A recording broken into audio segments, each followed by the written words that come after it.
Hello everyone, welcome to our channel computer study zone. जैसा कि आपको पता है, हम एनालिसिस, डिजाइन एंड एल्गोरिथम जो एडा सब्जेक्ट है उसके बारे में हम डिटेल में हर एक टॉपिक समझ रहे हैं। तो आज हम समझने वाले हैं कि सॉर्टिंग और सर्चिंग प्रोसेस क्या होती है और ये क्यों यूज की जाती है। डेटा स्ट्रक्चर में आपने सॉर्टिंग एक टॉपिक था जो आपने पढ़ा होगा। सॉर्टिंग क्या होती है? एक प्रोसेस होती है जिसमें हम डेटा को एक लॉजिकल ऑर्डर में अरेंज करते हैं। ये ऑर्डर असेंडिंग भी हो सकता है, डिसेंडिंग भी हो सकता है। अब हम इसके टॉपिक की बात करें तो हमने दो टाइप की सॉर्टिंग पढ़ी थी, एक इंटरनल सॉर्टिंग और एक एक्सटर्नल सॉर्टिंग। ठीक है, अब इन्हीं सॉर्टिंग की हमें यहाँ पर एल्गोरिथम डिजाइन करनी है। कौन कौन सी सॉर्टिंग एल्गोरिथम्स होती हैं? इंटरनल सॉर्टिंग में जो डेटा सॉर्ट किया जाता है वो मेन मेमोरी में प्रेजेंट होता है, जिसमें आता है bubble sort, insertion sort, quick sort, heap sort and selection sort. Second जो एक्सटर्नल सॉर्टिंग है उसमें आता है जो डेटा वो होता है सेकेंडरी मेमोरी में स्टोर।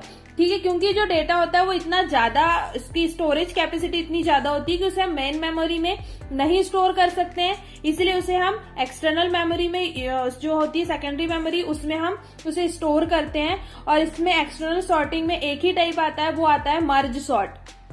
तो इसकी जो हमने जैसे जो सॉर्टिंग टेक्निक की बात करी, bubble sort, insertion sort, quick sort, hip sort, selection sort and merge sort, इसकी हम क्या करेंगे, इसकी हम एल्गोरिथम को वन बाय वन समझेंगे। अभी आप बस ये समझिए कि अब ये जो डेटा स्ट्रक्चर में आपने सॉर्टिंग टेक्निक्स पढ़ी थी, इतनी सॉर्टिंग टेक्निक्स को हमें एल्गोरिथम में एक बार फिर से पढ़नी है। डेटा स्ट्रक्चर में हमने जो क्वेश्चन टाइप में सॉल्व किया था, अब उसे ही हमें एल्गोरिथम के फॉर्म में यहाँ पर समझना है। इसके बाद हम सर्चिंग की बात करें तो हमने डेटा स्ट्रक्चर में सर्चिंग के बारे में भी पढ़ा था। सर्चिंग क्या होता है? सर्चिंग एक ऐसी प्रोसेस होती है जिसमें किसी भी एलिमेंट को एक लिस्ट में फाइंड किया जाता है जो कि एक या एक से ज्यादा भी उसमें कंडीशन को सेटिस्फाई करता है। सर्चिंग की अगर से टेक्निक की हम बात करें तो हमने देखा था लीनियर सर्च होता है और बाइनरी सर्च होता है। लीनियर सर्च की अगर से हम बात करें तो इसमें हर एक एलिमेंट या डेटा को लीनियर वे में सर्च किया जाता है। In case n number of element का एक लीनियर एरे डेटा है, तब डेटा में दिए गए आइटम्स को हम सर्च करते हैं एंड डेटा के हर एक एलिमेंट को एक के बाद एक आइटम के साथ हम कंपेयर करते जाते हैं। सेकेंड जो है वो है बाइनरी सर्च।